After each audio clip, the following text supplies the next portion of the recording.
Your profit margins are too low, and I can see at least 3 areas for immediate cost cutting, the man in the expensive suit declared, tapping his tablet screen. Starting with employee compensation. I sat across the desk, stunned into silence as Brian Hayes, the new regional manager from Brightpaw Veterinary Partners, explained how my career of 14 years at Oakwood Animal Clinic was now worth exactly 60% of my current salary. Nothing personal, Dr. Langdon. Just business, he said with a practiced smile. We need to align your compensation with industry standards. My name is Jessica Langdon. I'm 41 years old and have dedicated my entire professional life to the animals of Lexington, Kentucky. What started as a job at a small family-owned veterinary practice straight out of vet school had grown into something I poured my heart and soul into. I was the one who'd helped the clinic grow from a 2-room operation to the trusted community fixture it had become. I understand this is a transition period, I replied calmly, though my heart was pounding. When would these changes take effect? Next pay cycle, Brian answered, already looking back at his tablet. We'll need your decision by Friday. When old Dr. Harrington decided to retire and sell the practice, we'd all been nervous.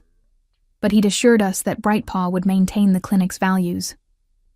They understand what we've built here, he'd said during the announcement dinner. Now, 3 weeks after the sale was finalized, I was facing a choice between a massive pay cut or walking away from the practice that felt like my second home, where I'd trained every vet tech, where I knew hundreds of pets by name, where clients specifically requested me for their animals' care. I appreciate your transparency, I said, standing up. I'll have my decision for you by Friday. Brian nodded without looking up. As I walked toward the door, he called after me. Oh, and Jessica? We're implementing a new scheduling system next week. The training manual is in your email. Outside his office, I paused by the reception desk where Valerie was updating patient records. She'd been our receptionist for 12 years, and her concerned expression told me she already knew. You too? I asked quietly. She nodded. 30% cut, plus reduced hours. What are you going to do? I whispered, mindful of the clients in the waiting room. Valerie glanced at the families with their beloved pets. A golden retriever patiently sitting beside an elderly man, a woman cradling a cat carrier, a child petting a rabbit in her lap. I don't know yet, she replied, but something tells me things are about to change around here, and not for the better. A sense of resolve began building inside me. This wasn't just about my salary. This was about everything we'd built, everything we stood for. I looked around at the clinic that had been my life's work and knew that something had to be done. I've always believed that being a good veterinarian means more than just medical expertise. It's about relationships. With animals, yes, but equally with their humans. Over 14 years, I'd vaccinated puppies and later helped those same dogs cross the Rainbow Bridge. I'd sent handwritten sympathy cards after difficult losses and celebrated miraculous recoveries. My cell phone number was saved in countless family contacts as Dr. Jessica for emergency consultations. My apartment walls were covered with thank you cards and photos of pets I'd treated. The refrigerator displayed drawings from children whose animals I'd saved. These weren't just clients. They were connections that ran deep. You've worked with Brightpaw before, right? I asked Thomas, our newest veterinarian, during lunch the following day. At 32, he'd joined us 6 months ago after working at a corporate practice in Nashville.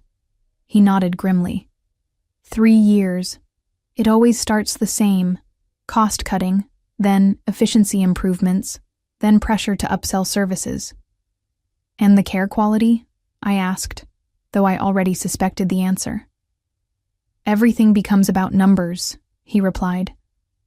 How many patients you see per hour, how many additional services you sell, how much revenue you generate. He pushed his salad around. That's why I left. Got tired of being told to recommend unnecessary dental procedures to meet monthly targets. Later that afternoon, between appointments, I called Dr. Harrington. After 30 years of practice, He'd retired to a cabin by the lake, where he spent his days fishing and writing the veterinary memoir he'd always talked about. "I had no idea, Jessica," he said, his voice heavy with regret. "Their representatives assured me they valued the practice's culture. I would never have sold if I'd known." "It's not your fault," I assured him. "You deserved your retirement. I need to make a decision." "What are you thinking?" he asked. I hesitated. The idea had been forming in my mind, but saying it aloud would make it real. "I'm considering opening my own practice." The silence on the line lasted only a moment. "You should," he finally said. "You've got the experience, the client relationships, and Lexington could use a clinic that still puts care above corporate margins." After we hung up, I sat in my office, looking at the degrees and certifications on the wall. My mind drifted to conversations with clients over the years, many of whom had expressed how grateful they were that we weren't one of those assembly line vet clinics. My thoughts were interrupted by a knock. It was Maggie, our head technician for the past 8 years. "Sorry to bother you, Dr. Langdon, but Mrs. Peterson is here with Baxter. She specifically asked for you, even though she's technically scheduled with Dr. Morris today." "Tell her I'll be right there," I said, standing up. As I prepared to examine the 10-year-old beagle I'd been treating since he was a puppy, I realized what I needed to do. The decision wasn't just about my salary anymore. It was about preserving something that mattered. Friday morning arrived with a clarity I hadn't felt in weeks.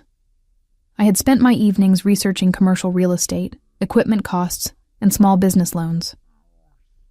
I'd called 3 former colleagues who had successfully established their own practices. The more I explored the possibility, the more right it felt. I knocked on Brian's door at precisely 9 o'clock. "Come in," he called, his voice distracted. I entered to find him video conferencing with someone, his back half turned to the door. "I'll call you back," he told the screen before swiveling to face me. "Jessica, good. Have you made your decision?" "I have," I replied, handing him an envelope. "This is my 2 weeks' notice." His professional mask slipped for just a moment, revealing genuine surprise. "You're quitting? Over a standard market adjustment?" "I'm pursuing a new opportunity," I corrected him. "And I wanted to inform you properly, with time to arrange coverage for my patients." Brian leaned back in his chair, studying me. "You know, I expected this reaction from some of the support staff, but not from you. You're a senior veterinarian. This is how corporate acquisitions work. Everyone needs to adjust." "I understand business realities," I said carefully. "And I've made a business decision of my own." He shrugged, already reaching for my resignation letter. "We'll have HR prepare your exit paperwork. I assume you'll be joining another practice?" "Something like that," I answered vaguely. The news of my resignation spread through the clinic like wildfire. By lunchtime, Valerie, Maggie, and Thomas had all found moments to pull me aside. "Is it true?" Valerie asked, her voice barely above a whisper as we stood by the filing cabinets. "Yes," I confirmed. "My last day is 2 weeks from today." "What will you do?" she pressed. I hesitated before deciding to trust her with the truth. "I'm opening my own practice. I've been looking at a space over on Maple Avenue." Her eyes widened. "Really? That's..." She glanced around and lowered her voice further. "That's amazing, Jessica." Throughout the day, similar conversations followed. Thomas expressed interest immediately. "Keep me posted," he said meaningfully during a brief moment between patients. That evening, I sat at my kitchen table with a legal pad, making lists and plans. My phone buzzed with a text from Maggie. "Whatever you're planning, count me in." It wasn't until my 3rd cup of tea that the severity of what happened earlier hit me. As I was leaving for the day, Mrs. Davidson had stopped me in the parking lot. Her Maine Coon, Oliver, had been my patient since she adopted him 6 years ago. "I overheard one of the techs saying you're leaving," she said, genuine distress in her voice. Is it true? When I confirmed it, her response was immediate. Where are you going? Because Oliver and I will follow you there. That simple declaration of loyalty made me realize something I hadn't fully appreciated before. I wasn't just a veterinarian to these people and their pets. I was their veterinarian. And that bond meant something. Something Brightpaw had severely undervalued. Staring at my notes, I felt a renewed sense of purpose. This wasn't just about refusing an unfair pay cut anymore. This was about creating something better, a practice that would honor the trust these families had placed in me. The next 2 weeks were the longest of my career. I maintained absolute professionalism, treating each animal with the same care I always had, but an undercurrent of tension ran through every interaction with management. Brian had taken to hovering during my appointments, clipboard in hand, making notes about efficiency opportunities. He scheduled an exit interview for my final day and emailed daily reminders about my continuing obligation to non-solicitation of clients and employees, a clause that, upon review with a lawyer friend, turned out to be largely unenforceable in Kentucky. What Brian didn't know was that I'd already signed a lease on a storefront just 7 minutes across town. The space had previously been a pediatrician's office, meaning much of the necessary infrastructure was already in place.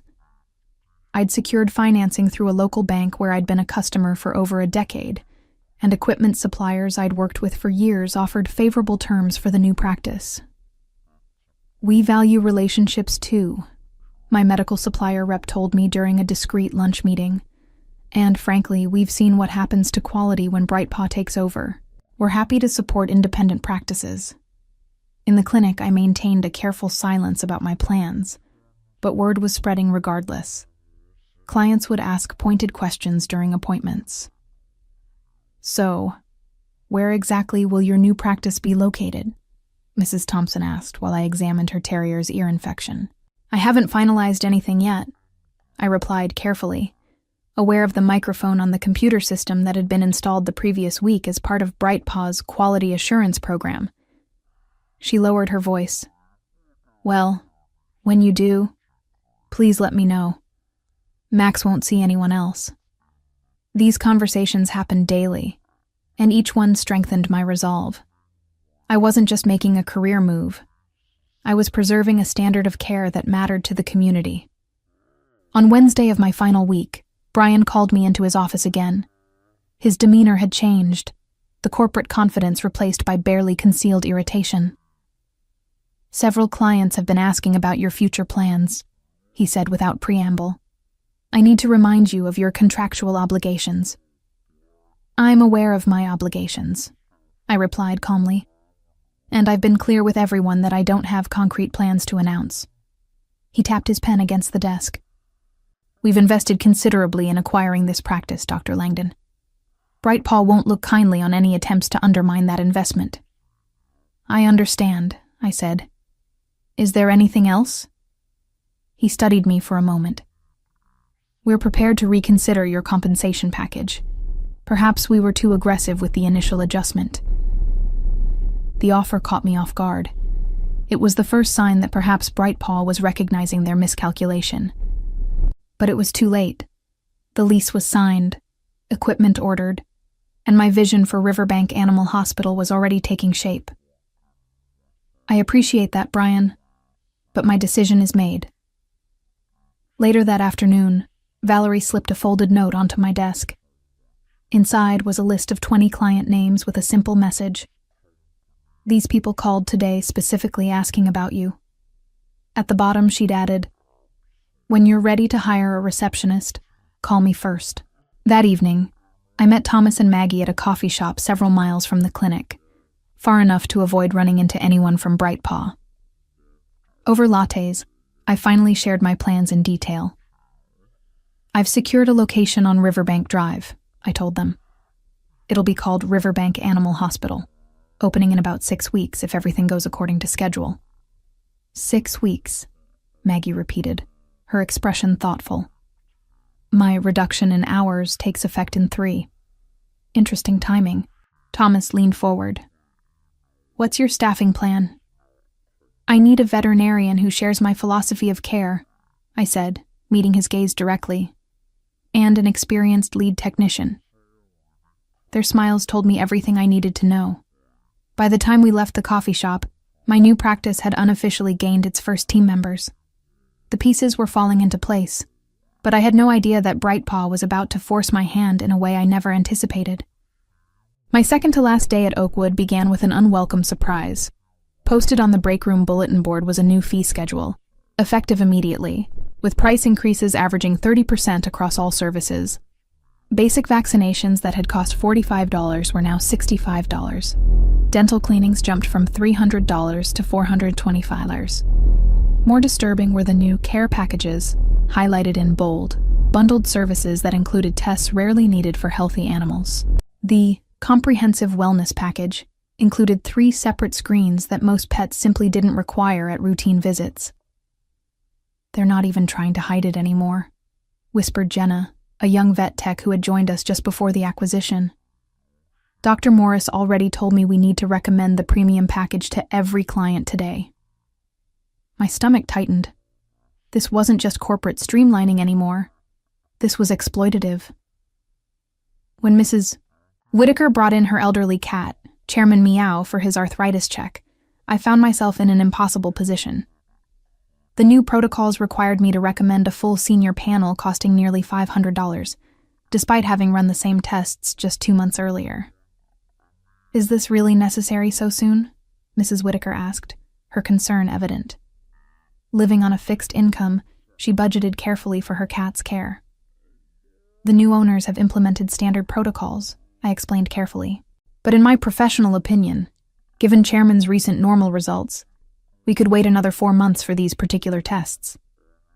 She looked relieved, but my compromise was short-lived. Brian had apparently been monitoring the appointment through the new electronic system. He entered the exam room before I could complete the visit. "Mrs. Whitaker, I'm Brian Hayes, Regional Manager." He introduced himself with a practiced smile. I couldn't help noticing that we haven't scheduled Chairman's senior wellness package today. What followed was a masterclass in pressure tactics, subtle implications that skipping these tests was neglectful, mentions of catching problems early, and finally, the closing offer of a special one-time discount that still exceeded what these tests should actually cost. I watched Mrs.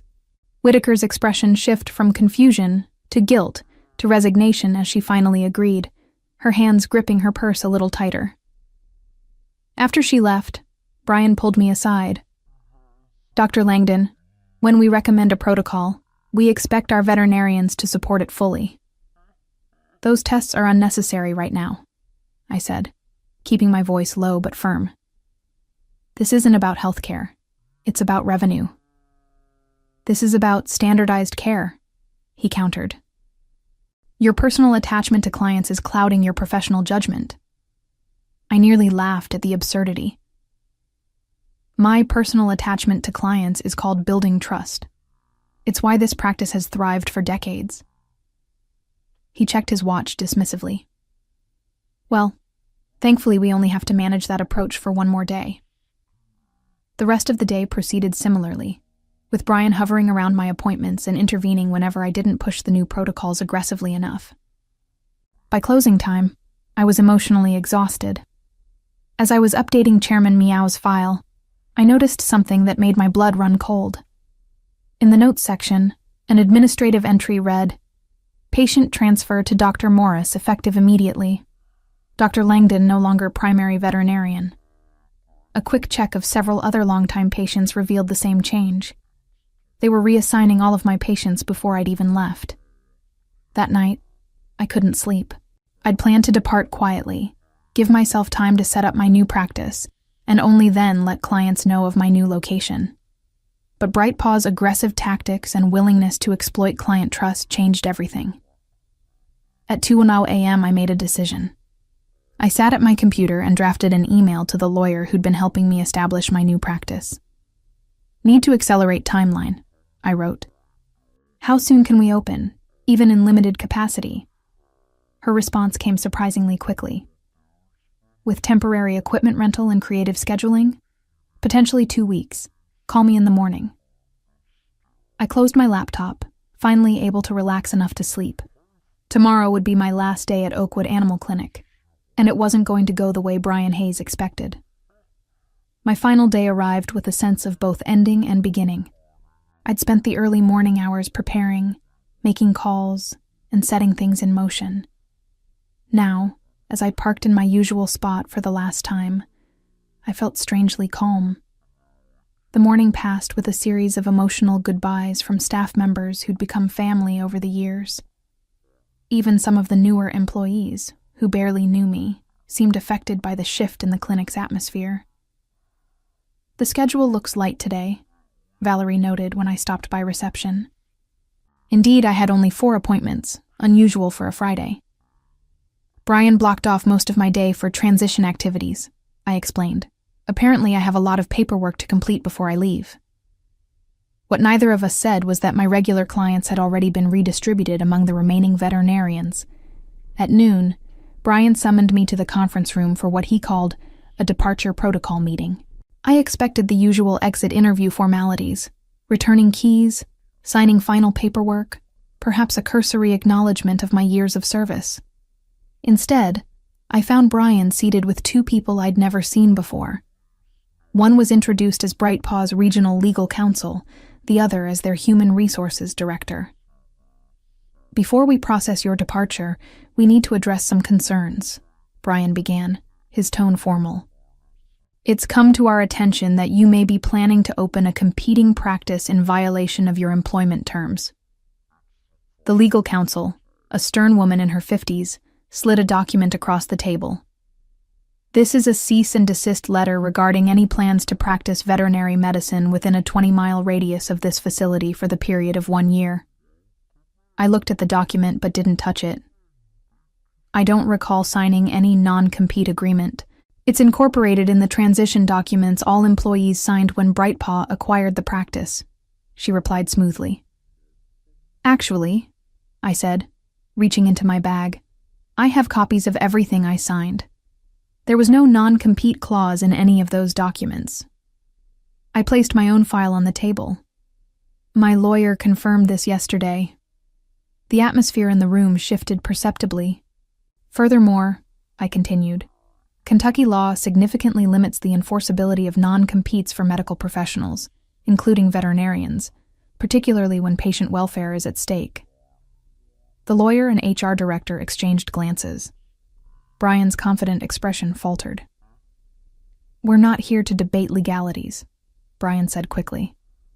"We simply want to ensure a smooth transition for our clients." "Your clients," I corrected him gently. "And I agree completely about ensuring their care isn't disrupted." The HR director, apparently sensing an opportunity to de-escalate, adopted a conciliatory tone. "Dr. Langdon, I understand you've been with this practice for many years. Perhaps we can find a compromise that works for everyone." I smiled. I'm always open to reasonable solutions. What followed was 2 hours of negotiations that eventually resulted in a simple agreement. I would not actively solicit Oakwood's clients for a period of 30 days, and in exchange, Brightpaw would drop any claim to restrict my practice location or timing. By the time we finished, I had officially completed my tenure at Oakwood Animal Clinic. I collected my personal belongings, said my final goodbyes, and walked to my car with a mixture of nostalgia and excitement. As I was pulling out of the parking lot, my phone chimed with a message from Valerie. "Just overheard Brian on the phone with corporate. He said, 'She's just one veterinarian. How much impact could her leaving possibly have?'" I smiled at her message and typed a quick reply. "I guess we'll find out." What Brian and Brightpaw didn't realize was that I wasn't just leaving. I was already 2 steps ahead. The wheels were in motion, and nothing would stop what was coming next. Riverbank Animal Hospital opened its doors exactly 17 days after my departure from Oakwood. The timeline had been ambitious, requiring round-the-clock work, temporary equipment rentals, and a skeleton crew working double shifts. But we made it happen. Thomas joined me as the 2nd veterinarian. Maggie came aboard as our lead technician after her hours at Oakwood were reduced to part-time. Valerie gave her notice the day the new reception desk was installed, citing BrightPaw's hostile work environment in her resignation letter. Our first day was meant to be a soft opening, a chance to test systems with a handful of appointments before a proper launch the following week. I'd only personally called about 20 longtime clients whose pets had ongoing medical needs that I'd been managing. At 8:45 a.m., 15 minutes before our official opening, I looked out the front window to an astonishing sight. A line of people and pets stretched across our small parking lot and down the sidewalk. "Did you call all these people?" Thomas asked, eyes wide. "No," I said, stunned. "I only contacted a few with urgent needs." Valerie was already at the reception desk, logging into our new practice management system. "I think word got around," she said with a knowing smile. As we opened the doors, familiar faces poured in. Mrs. Peterson with Baxter the Beagle, the Garcias with their 3 rescue cats, Mr. Johnson and his ancient tortoise Methuselah, clients I'd cared for over years, even decades in some cases. "We saw on the community Facebook page that you were opening today," explained Mrs. Peterson. "No one wanted to miss it." By lunchtime, we'd registered over 70 pets in our new system. By closing, that number had more than doubled. Every client had the same message. They followed their veterinarian, not the clinic brand. What touched me most were the small gestures of support. Clients brought homemade cookies, congratulation cards, and small gifts for the new practice. One family even arrived with pizza for the staff lunch. That evening, as we finally closed the doors after an exhausting but exhilarating day, I received a text from a former colleague still working at Oakwood. "Emergency meeting called for tomorrow morning. Apparently the schedule is suddenly empty." The following week succeeded even my most optimistic projections. We quickly had to expand our hours and hire additional staff to accommodate the influx of patients. By the end of our first month, we had registered over 800 pets in our system, approximately 70% of Oakwood's former client base. What surprised me most wasn't the number of clients who followed us, but rather how they found us. We had done minimal advertising, relying primarily on word of mouth and a simple announcement in the local paper. Yet clients kept coming, often mentioning that they'd heard about us from friends, neighbors, or community social media groups. "The neighborhood pet groups have been buzzing about your new place," one client told me as I examined her Labrador puppy. "Everyone's talking about how you stood up to that corporate chain." I hadn't intended to become a symbol of resistance against corporate veterinary care, but somehow that narrative had taken hold. People shared stories about their experiences with BrightPaw's new pricing and protocols, contrasting them with our transparent fees and individualized approach to care. 3 months after opening, I received an unexpected visitor. Dr. Harrington, my former mentor and the previous owner of Oakwood, came to tour the new practice. "I had to see it for myself," he said, looking around with undisguised approval. "You've created something special here, Jessica." As we walked through the clinic, staff and clients greeted him warmly, many expressing how much they missed him, but how happy they were with the new practice.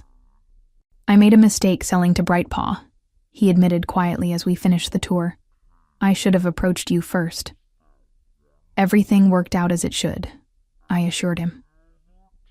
Later that day, I received an email that brought everything full circle. It was from Brian Hayes, requesting a meeting to discuss the veterinary landscape in Lexington.